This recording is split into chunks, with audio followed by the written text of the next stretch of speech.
Good morning friends, welcome back to my new vlog. और बताइए कैसे हैं आप सब। आई होप आप सभी बहुत ही अच्छे से होंगे और हम भी ठीक हैं।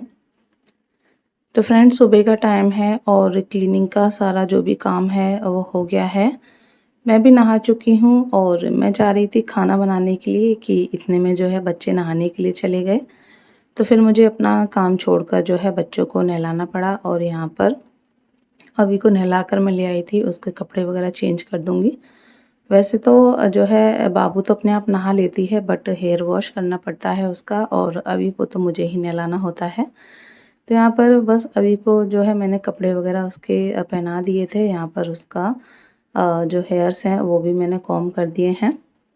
बस अब मैं चलती हूँ किचन में। तो आज मैं बना रही हूँ करेले की सब्जी, साथ में बनाऊँगी दाल। हस्बैंड जो है करेले लेकर आए थे तो वही रखे हुए थे। तो यहाँ पर जो है मैंने 2 बड़ी साइज़ की प्याज ले ली थी, बहुत ज़्यादा बड़ी नहीं थी बट हाँ ठीक थी। उनको मैंने चॉप कर लिया है, क्योंकि जो करेले होते हैं ना उसमें प्याज जितनी ज़्यादा होती है उतनी ही अच्छी लगती है। तो 250 ग्राम के करीब करेले थे, तो उसी हिसाब से मैंने जो है यहाँ पर 2 बड़ी प्याज ले ली थी। करेले को मैंने इस तरह से कट कर लिया है, क्योंकि करेले की जो भुजिया होती है उस तरह से मैं बनाने वाली हूँ। तो यहाँ पर मैंने गैस पर रख दिया है पैन और उसमें जो है ऑयल डाल लेंगे। ऑयल भी जो है करेले वगैरह में थोड़ा सा ज़्यादा ही लगता है, तो थोड़ा मैंने ऑयल ले लिया है। उसके बाद जो है ऑयल को गर्म होने देंगे। जैसे ही ऑयल गर्म हो जाएगा उसमें मैंने डाला है जीरा। उसके बाद जो हमने प्याज काट के रखी हुई है वो प्याज मैं ऐड कर दूँगी। तो इनको हम हल्का सा जो है सौटी करेंगे। बहुत ज़्यादा प्याज को हमें पकाने की ज़रूरत नहीं है, क्योंकि करेले के साथ भी पक जाती है और करेले में ना प्याज थोड़ा सा खाते टाइम पता चलती है, तभी जो है वो अच्छी लगती है। तो जो प्याज थी वो हल्की सी मैंने सौटी कर ली थी। उसके बाद ये जो करेले हैं ये मैंने डाल दिए हैं। और करेले ना अभी कच्चे थे तो इनके बीज वगैरह जो है मुझे निकालने की ज़रूरत नहीं पड़ी। अगर करेले पके होते हैं उनमें बीज बड़े बड़े हो जाते हैं तो वो जो है बीज से निकालने पड़ते हैं। यहाँ पर मैंने नमक डाल दिया है। नमक को अच्छे से मिक्स कर देंगे और मिक्स करने के बाद हम इसको ढककर थोड़ी देर के लिए पकाएंगे, जिससे कि करेले से जो है थोड़ा पानी रिलीज़ हो जाए और साथ में करेले थोड़े से जो है क्वांटिटी में कम हो जाएं। उसके बाद हम बाकी के जो मसाले हैं वो डालेंगे। इस तरह से नमक डालने से करेले जल्दी पक जाते हैं। और यहाँ पर मैं तैयारी करने लगी हूँ दाल बनाने की। तो दाल बनाऊँगी मैं अरहर की। तो सिंपल सी वही अपनी इंस्टेंट वाली जो दाल होती है वो बनाऊँगी। उसके लिए मैंने यहाँ हरी मिर्च और जो दाल थी सॉरी जो टमाटर था वो कट कर लिया था कुकर में। दाल धुल के ले ली है, साथ में हरी मिर्च, टमाटर और साथ ही साथ इसमें मैं ड्राई मसाले हैं वो मैं ऐड कर दूँगी। तो फ्रेंड, जैसे कि आपने जो है थंबनेल और टाइटल देखा, तो आपको याद होगा कि कुछ दिनों पहले जो है मैंने आपके साथ एक बैड न्यूज़ शेयर की थी कि एक जो है फैमिली थी, उनकी जो बेटी थी वो सबको छोड़कर चली गई थी इस दुनिया से।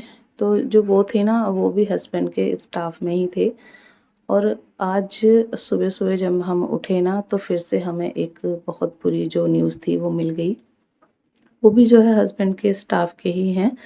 तो उनका जो है बेटा था, अ, वो जो है एक्सीडेंट में जो है एक्सपायर हो गया।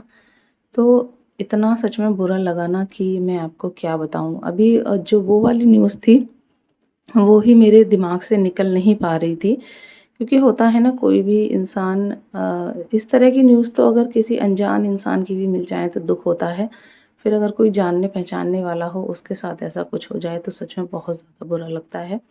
और उस दिन क्या हुआ था ना कि जब वो वाली मैंने न्यूज़ दी थी, तो जब वो वाला इंसिडेंट हुआ था ना तब हम लोग जो है गए थे उनके घर देखने के लिए। तो जिनके साथ आज हुआ है ना तो वो भी हमारे साथ गए थे हमारी ही गाड़ी में उनके घर उनको देखने के लिए। तो सच में बिल्कुल भी ऐसा आइडिया नहीं था कि उस दिन जो इंसान दूसरे के दुख में शामिल होने के लिए गया था उसके साथ खुद इतना बुरा हो जाएगा। उसके ऊपर खुद जो है इतना बड़ा दुखों का पहाड़ टूट जाएगा। बहुत सच में सुनकर बहुत ज़्यादा बुरा लगा।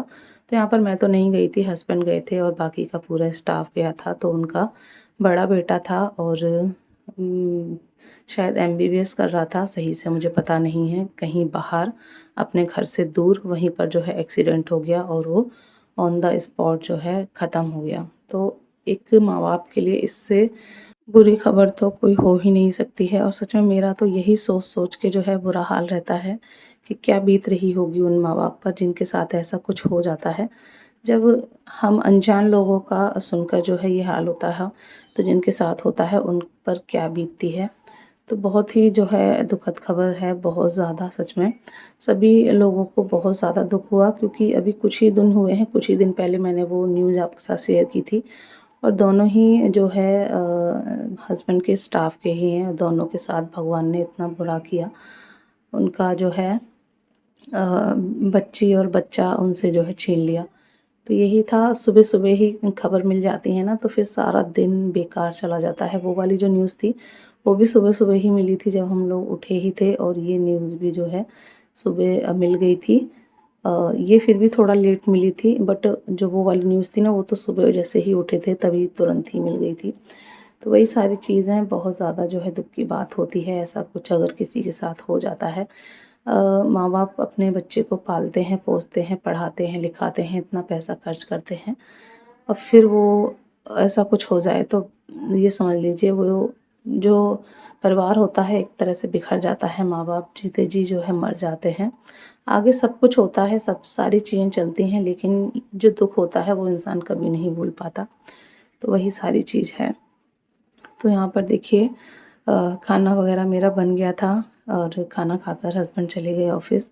बाकी की थोड़ी बहुत जो सब्ज़ी बची हुई थी वो मैंने निकाल कर अलग बर्तन में रख दी है।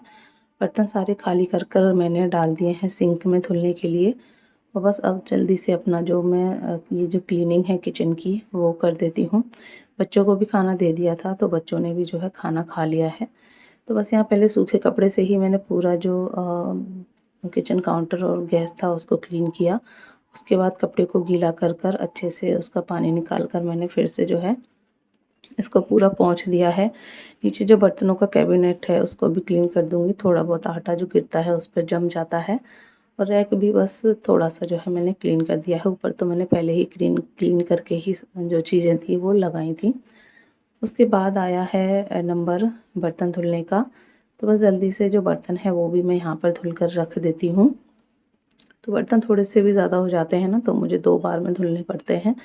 तो यहाँ पर थोड़े-थोड़े करके जो बर्तन हैं वो मैंने धुल के रख दिए हैं, और बस बाकी का सारा काम तो हो ही गया है। और अब जो है इसके बाद मुझे जो घी है वो भी बनाना है। मैं घर गई थी ना, तो जो मलाई है वो छोड़ कर गई थी थोड़ी-सी, और उसके बाद आने के बाद फिर से हो गई। क्योंकि आने के बाद और भी इतने सारे जो है काम हो जाते हैं ना, तो वो काम पहले निपटाने पड़ते हैं जो ज़रूरी होते हैं। तो आज ऐसा और कोई काम नहीं था, तो मैंने कहा चलिए जो घी है वही बना लेते हैं। तो बस डेली इस तरह से एक एक काम जो है मैं पकड़ लेती हूँ, और उसको फिर मैं अपने सारे कामों से फ्री होने के बाद वो काम मैं निपटाती हूँ। तो बस यहाँ पे बाकी सारे काम हो गए थे, तो मैंने कहा चलिए घी बना लेते हैं। तो यहाँ पर मलाई भी काफ़ी हो गई थी, तो मैंने उसको जो है बड़े भगोने में ट्रांसफ़र कर लिया है, क्योंकि छोटे वाला भगोने में तो जो है बटर नहीं निकलेगा। थोड़ा-सा जो है बड़ा बर्तन होना चाहिए। तो सारी जो मलाई थी वो मैंने ट्रांसफ़र कर ली है। अच्छे से जो है मैं सब निकाल लूँगी। उसके बाद मैंने जो है जो मलाई थी उसमें थोड़ा-सा पानी ऐड कर लिया था ठंडा, बहुत ज़्यादा नहीं, पहले थोड़ा-सा ही पानी डाला है। उसके बाद अच्छे से जो मलाई है उसको मिक्स कर लूँगी, क्योंकि फ्रिज में रखी होती है ना तो काफ़ी हार्ड हो जाती है। तो पहले थोड़ा-सा उसको इस तरह से जो है प्रेस कर के उसको सॉफ्ट करना पड़ता है। उसके बाद जो ब्लेंडर है ना काफ़ी अच्छे से एकदम स्मूथली मलाई में चलने लगता है, तो फिर बहुत जल्दी जो है बटर निकल आता है, बिल्कुल भी टाइम नहीं लगता है। तो यहाँ पर बटर मैंने निकाल लिया था। उसके बाद मैंने उसको अच्छे से 2-3 बारी पानी से धुल लिया, क्योंकि मलाई ज़्यादा दिन की हो गई थी, तो थोड़ी-सी स्मेल वगैरह आने लग जाती है। तो अच्छे से धुल लेते हैं ना तो बिल्कुल भी स्मेल नहीं आती है। और वैसे भी जब भी मैं बनाती हूँ ना तो पहले बटर को धुल लेती हूँ 2-3 बारी, और बस उसके बाद यहाँ पर घी को मैंने रख दिया है बनने के लिए। और यहाँ पर मैं रख रही हूँ चावल, क्योंकि सुबह मैंने ना रोटी कम ही बनाई थी, क्योंकि करेले बनते हैं ना तो बच्चे अच्छे से खाना नहीं खाते हैं। तो उस टाइम तो उन्होंने एक एक आधी आधी जो भी उन्हें खानी थी रोटी खा ली थी। तो मैंने कम ही बनाई थी कि बच्चों के लिए फिर चावल बना दूँगी। तो अब यहाँ पर जो है मैं रख देती हूँ चावल बनने के लिए, जिससे कि बच्चे खा लेंगे तो उनका जो पेट है वो अच्छे से भर जाएगा। तो बस यहाँ पर मैंने चावल ले लिए हैं, उसके बाद उसमें थोड़ा-सा घी डाला है, थोड़ा-सा नमक डाला है और बस पानी डालकर मैं चावल को रख दूँगी बनने के लिए। तो इधर हमारा घी बन रहा है, उधर जो चावल हैं वो बन जाएँगे। इसी के साथ मैं करती हूँ व्लॉग को एंड, मिलूँगी नेक्स्ट व्लॉग में। बाय।